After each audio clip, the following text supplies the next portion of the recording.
is to save your consumption dahil hindi pumasok yung starting power ng electric cooperative. So, ibig sabihin, yun ang magiging tipid mo dahil hindi na nadagdagan yung starting power ng appliances nyo nga galing sa fluctuation. To unplug your appliances kay meron na siyang 3 to 5 minutes na timer. So isa kasi nga nakapadako sa bill ninyo yung brownout. Kay once na sumulod sa balay nga dili niyo mao pang appliances, automatic dagdag consumption sa consumers. So ito yung nagno-neutral. So ibig sabihin nagno-neutral na pagpasok ng kuryente hindi dadaloy diretso sa appliances. So yun ay number 1 nga safety sa gamit. Pangalawa, tapos bukod pa noon, nano-neutral natin ang voltahe nga isusupply sa appliances ninyo, maintain na 220. Hindi malakas, hindi mataas, so maintain siya. So lahat ng waste na power, siya ang sumasala. Ang unit natin, maxi power energy. Tinatap ito direct sa main breaker. So pag tap nito, dito dadaan ang lahat ng load ninyo bago siya din ang magsusupply doon sa mga appliances sa buong bahay. Depende sa wattage na itataod kay may mga load tayo na mas malaki. Nga kaya natin na may mga maraming appliances. So, ang pinakaubos natin na wattage 4,000 watts o 4 kVA. Itong dinala kong unit, pinapakita ko sa inyo is 13,200 watts capacity load na appliances na kayang dalhin. So, may tendency na malaki yung tendency makakatipid ka sa kuryente. Makakatipid ka dahil dito is fluctuated na supply. Lalo na kung madalas ang brownout kay ang starting power times 3. Dagdag consumption yun sa inyong kuryente. So ito, safety na ang inyong gamit against brownout na hindi na masisira inyong appliances. Hindi na kailangan nyo bumili ng EBR transformer. Ito na siya ang lahat ng sumasala ng power ninyo. So naka-timer po. Tapos yung ano sir, pag nagka-short circuit, automatic din ito pag may mga shortage. Maiwasan natin ang mga shortage dahil nga mayroon siyang tinatawag na breaker na 0 amperes. Ang 0 amperes na breaker, kahit charger lang naka-load, magdikit, automatic off siya. Pag breaker po kasi meron tayong tinatawag na amperahe. Hindi siya magti-trip as long hindi maabot ang capacity load. So, safety siya sa sunog, safety sa inyong mga appliances, reduce siya ng up to 35% sa power consumption nyo. Yung loss na power ng kuryente.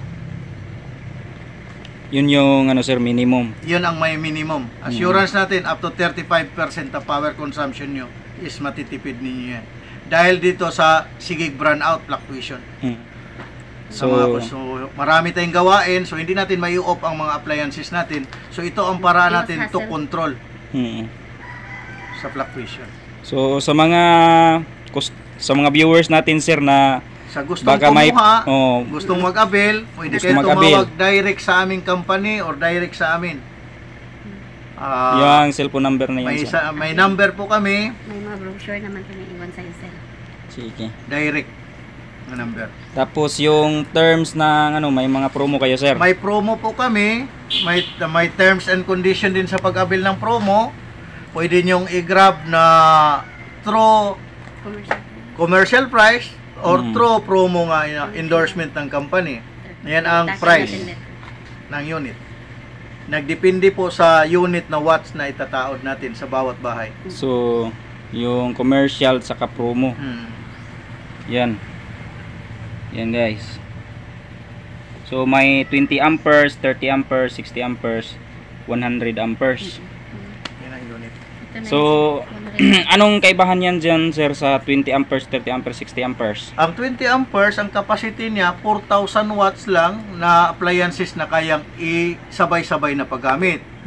Ang sumunod, 30 amperes, 6,600 watts na appliances. Kasi bawat appliances may wattage. Example, refrigerator, 300 watts lang siya. So, makukompute mo kung ilang appliances ang kaya nating supplyan. Example, water pump na 1 horsepower, equivalent of 746 wattage. Kaya lang, ang unit, ang capacity niya is 4,000 watts kung ano yung kayang abutin na appliances na 4,000 watts na sabay-sabay. na paggamit.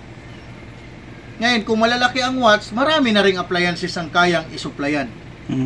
Katulad ng 100 amperes. Tulad ng 100 amperes, equivalent of 22,000 watts. So marami na yan. Pwede na dyan mga building. 6 na aircon, kaya na. Hanggang 10 aircon, kaya nang supplyan. So sa mga advice mo sir sa mga water refilling station owner? Refilling station talaga nga na-advise ko, 60 amperes, 13,200 watts. Kasi yan, maandar dyan, 5 water pump. So meron din siyang yung pang airgun nila nga pang init, pang Heat gun, sunog, oo. yung heater nila 1,000 watts. So kaya na doon na supplyan yung 13,200 watts, 60 amperes capacity. So dako na siya og load na kayang supplyan ng unit namin. And then automatic na rin siya, anytime na magkaroon ng mga problem ang appliances, automatic shutdown. Kung may mga anytime na magkaroon siya ng kidlat, may lightning arrestor na rin ang unit to secured na inyong gamit, ma-off natin ang power.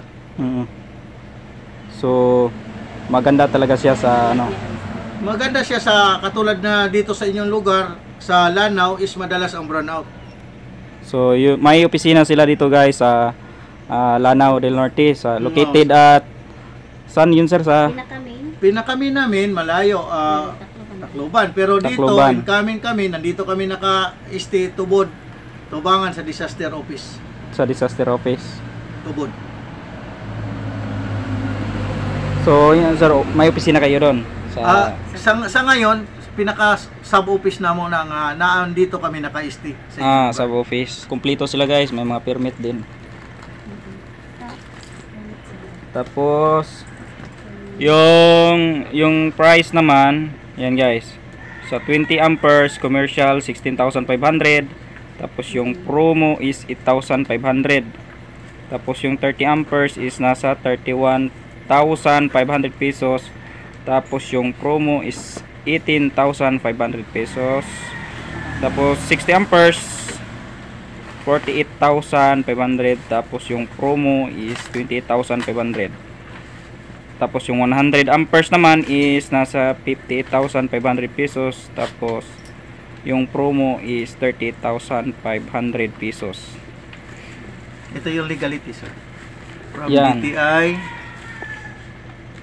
Series 2024 2023, sanitary to operate, Bureau of Fire,